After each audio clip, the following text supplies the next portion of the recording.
it's Wendy from the Nomadic Vegan, and welcome to part 6 of my 11-part video series on my favorite vegan dishes from around the world. And today, this is a video that I have been looking forward to from the very beginning. We are talking about Italian food.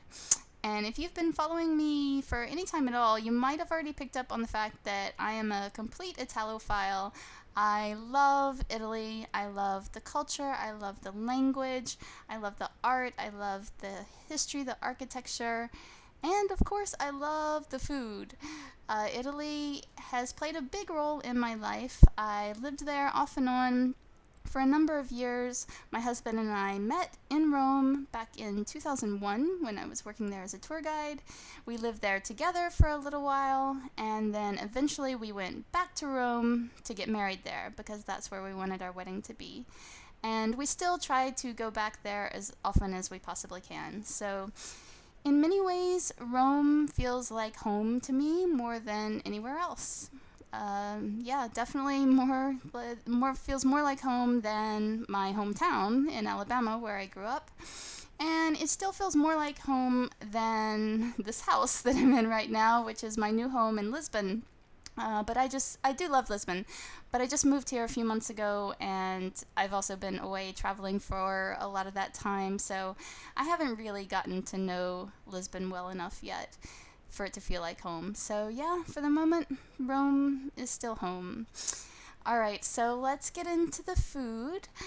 Today I'm sharing with you a regional dish. This is from Sicily, and I should mention first that there is so much regional variation in Italian cuisine, and in fact some people say that there is no such thing as Italian cuisine because every region and actually every city and town has their own local specialties and their own way of doing things. And some people say that it's impossible to just lump all that together and call it one thing under the umbrella of Italian cuisine. But in any case, it's true. There are lots of different dishes and, yeah, lots of variety and different way of doing things. Sicilian cuisine is one of my favorites of all of the regional cuisines. It's one of the most veggie-friendly, and in general, the South, any region in the south of Italy, they eat a diet that's very largely plant-based in this part of the country, and that's true in Sicily as well. So you have lots of dishes that are based on vegetables and grains and legumes, and of course you have pasta and pizza as well, but the dish that I'm going to share with you today is not pasta and it's not pizza. I love those things, don't get me wrong, but I just wanted to show you that there are other things in Italian cuisine besides those two. So the dish that I'm sharing with you today is called caponata, and the one that we're talking about right now is going to be the Sicilian variety. So there are different kinds of caponata that you might find in other parts of the country, but the most famous one, the most well-known one, is the Sicilian caponata. And so it's an eggplant dish. So eggplant is I'd say that's the one kind of non-negotiable ingredient that has to go into this dish. There are lots of other ingredients that you may or may not find in there depending on the cook, because even within Sicily, you still have lots of variety there, lots of different ways of preparing it. But you're definitely going to find eggplant. It's going to be diced and fried. And you're probably going to find capers as well. That's another local crop that is grown in Sicily, and you'll see these huge capers all over the markets in Sicily. They're really nice, really salty. They give a nice flavor to the dish. And then after that, who knows what you're going to find. It'll be other kinds of vegetables. So quite possibly tomatoes. You may find some cherry tomatoes. So I'm just going to show you a few different possibilities, a few different varieties. And these are photos of caponata that I ate on my last trip to Italy. I ate quite a lot of caponata because I was in Sicily for a good part of that trip, and I ordered this dish on many occasions because I love it so much. So yeah, in this first example you can see that there are some cherry tomatoes in there. So that's one thing that you might find. You might also find carrots, like in this one for example. You can see some bits of chopped up carrot. Or you might find some olives, like in this one for example, some green olives, or it could be black olives. And also celery actually is another one that's pretty common, which is unfortunate because I actually don't like celery, but I still love this dish. So that is a huge testament to just how delicious caponata is, that it can be so good that I will still eat it and still really enjoy it even though it has celery in there, because I really kind of hate celery. That's seriously the one vegetable, I can't think of any others, that's the one vegetable that I really dislike. But yeah, you might find it in the caponata, and that's okay. And then whatever all those vegetables are, they will be mixed up together in kind of a sweet vinegary sauce.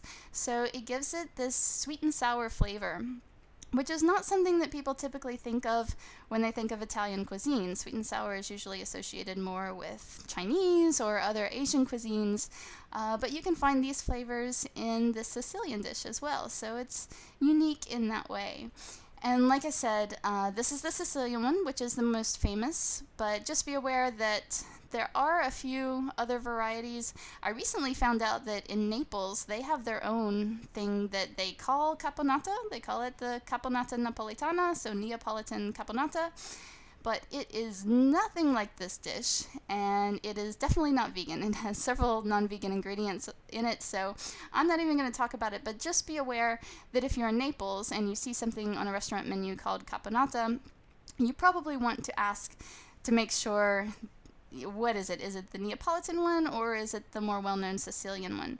But generally I found that even when you're in other parts of the country, a lot of times what they will serve is the Sicilian one, just because that's the really famous one.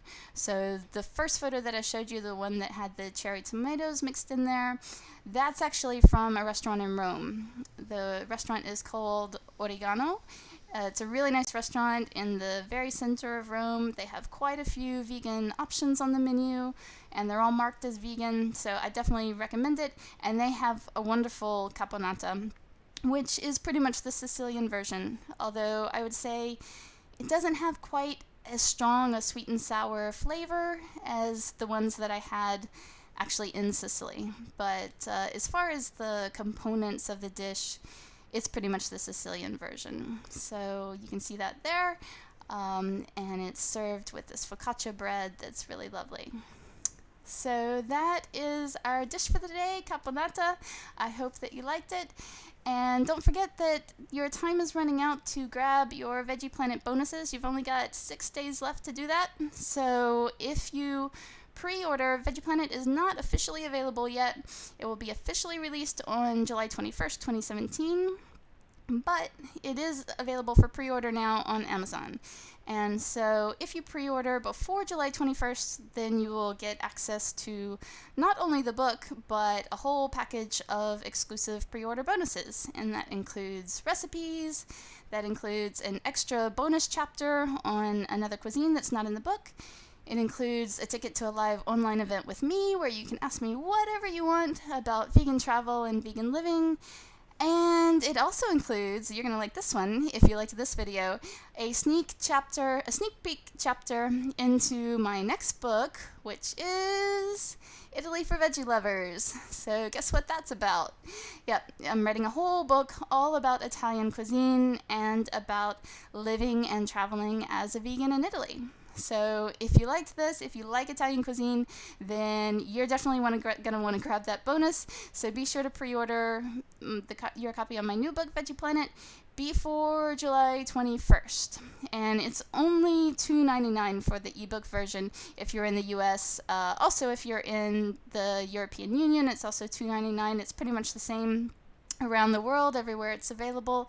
It's a ridiculously low price, but I really wanted to make this as accessible as possible to as many people as possible. So it's kind of a no-brainer. You get all of these bonuses and you get the book itself for $2.99. So go do that if it sounds like something you would like to have. And let me know if you've ever had caponata, or what are some of your other favorite Italian dishes. Leave it in the comments below. I would love to hear about it. And thanks for joining me. I will see you tomorrow in the next video. Bye!